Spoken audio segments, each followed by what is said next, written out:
In the old age, black was not counted fair, or if it were, it bore not beauty's name.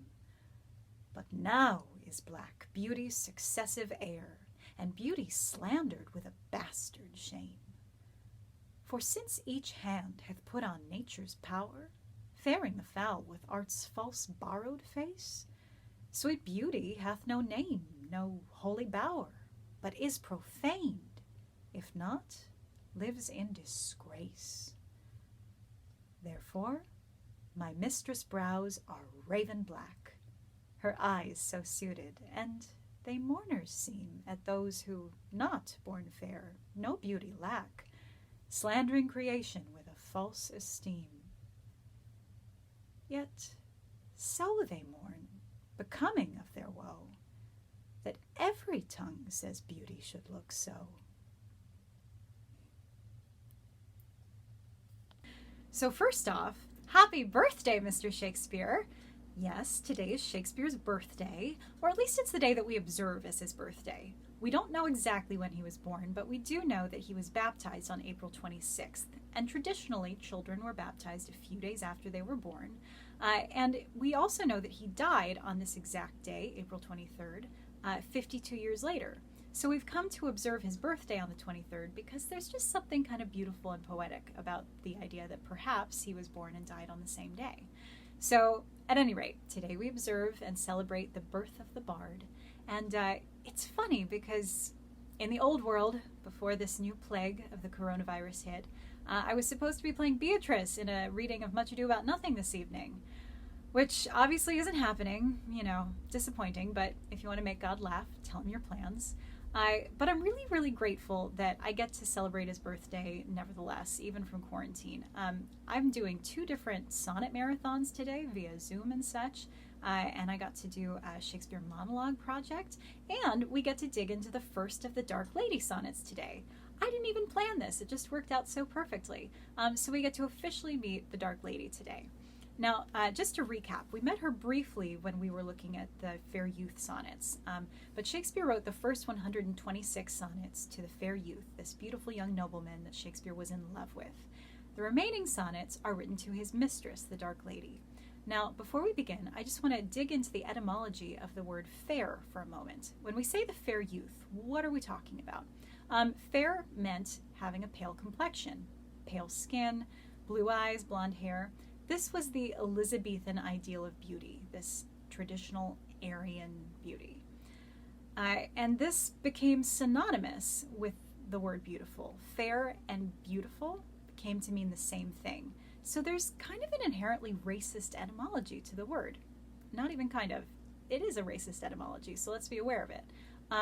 But so when Shakespeare's talking about the Dark Lady, she has dark skin, dark hair, dark eyes, and yet, she's not considered traditionally beautiful at this time, but he is sure smitten with her. So he says, in the old age, black was not counted fair. When he uses the word fair here, he's playing on both meanings of the word.